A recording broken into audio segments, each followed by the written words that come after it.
करीब 6 महीने पहले लोकसभा चुनाव के परिणाम आने के बाद महाराष्ट्र में भाजपा की जो दुर्दशा हुई थी, उसके बाद कोई कल्पना भी नहीं कर पा रहा था कि 6 महीने बाद जो विधानसभा चुनाव में कोई सकारात्मक परिणाम भी आ सकते हैं। मगर राष्ट्रीय स्वयंसेवक संघ एवं भाजपा में भेजे गए उसके पदाधिकारियों ने मोर्चा संभाला तो आज ऐसे परिणाम आ चुके हैं जिन पर विपक्ष तो क्या खुद भाजपा भी भरोसा नहीं कर पा रही है।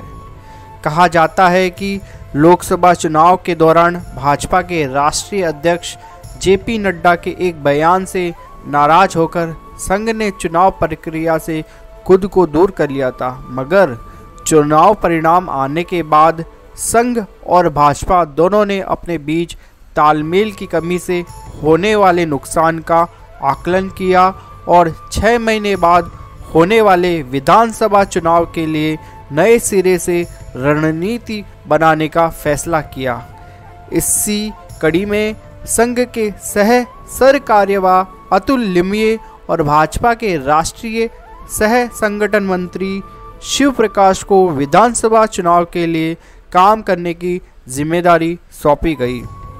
भाजपा के अंदरूनी सूत्रों का कहना है कि अतुल लिमये ने जहां भाजपा के वरिष्ठ नेताओं के बीच आपसी तालमेल बैठाने का प्रयास शुरू किया, वहीं शिव प्रकाश ने भाजपा के संगठन को बूथ स्तर तक दुरुस्त करने का काम शुरू किया।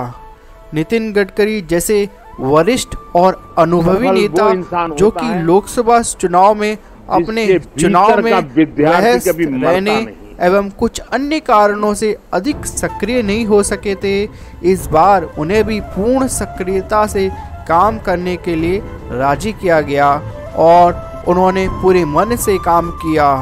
इसी काम में संघ की ओर से भेजे जाने वाले संगठन मंत्री के रूप में बीएल संतोष भी मार्गदर्शन के लिए हमेशा मौजूद रहे।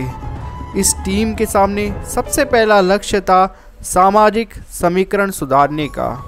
विपक्षी दल मराठा आरक्षण के बहाने देवेंद्र फडणवीस को घेरने का प्रयास कर रहे थे, तो संघ के नेताओं ने महाराष्ट्र के अन्य पिछड़ा वर्ग, ओबीसी, अनुसूचित जातियों एवं जनजातियों के विभिन्न समूहों के नेताओं से संपर्क साधा और उनकी सीधी बैठक देवेंद्र फडणवीस के साथ करवाई गई। सभी को उनके समाज के लिए सरकार द्वारा किए गए कार्यों के बारे में अवगत किया गया ताकि वे अपने निचले स्तर तक ये संदेश पहुंचा सके कि सरकार उनके हितों के लिए काम कर रही है। ऊपर से नीचे तक ऐसे बैठक सैकड़ों नहीं बल्कि हजारों की संख्या में हुई, जिसका परिणाम ये हुआ कि भाजपा द्वारा लड़ी गई अनुसूचित जनजाति की 16 में से 15 सीटों पर उसे जीत हासिल हुई। इस प्रक्रिया में मराठा समाज को भी छोड़ा नहीं गया। मराठा समाज के भी गैर राजनीतिक नेताओं से संपर्क साधकर उन्हें बताया गया कि अब तक मराठाओं को 2 बार दिया गया 10% आरक्षण भाजपा की सरकार में ही दिया गया। ये काम जिलों में बूथ स्तर तक भी नहीं किया गया बल्कि हर गली, हर मोहल्ले, सब तक जगह पे काम किया गया। महाराष्ट्र के पिछले बजट में लाडली बहन योजना घोषित होने के बाद बूथ स्तर के सभी कार्यकर्ताओं, महिलाओं के फॉर्म भरवाने एवं उनके खातों तक पैसा पहुंचाने के बाद भी उनसे संपर्क में रहे, जिसका परिणाम मत प्रतिशत की बढ़ोतरी के अलावा महायुति के पक्ष में उनके मत मिलने तक देखा गया। संघ ने ये काम सिर्फ भाजपा द्वारा लड़ी गई सीटों पर ही नहीं किया बल्कि राज्य की सभी 288 सीटों पर किया। इसका लाभ भाजपा के साथ साथ उसके सभी दलों को हुआ और आज महायुति 236 सीटें जीतकर लगभग 50 सालों में सबसे ज़्यादा सीट जीतने वाला गठबंधन बन चुका है।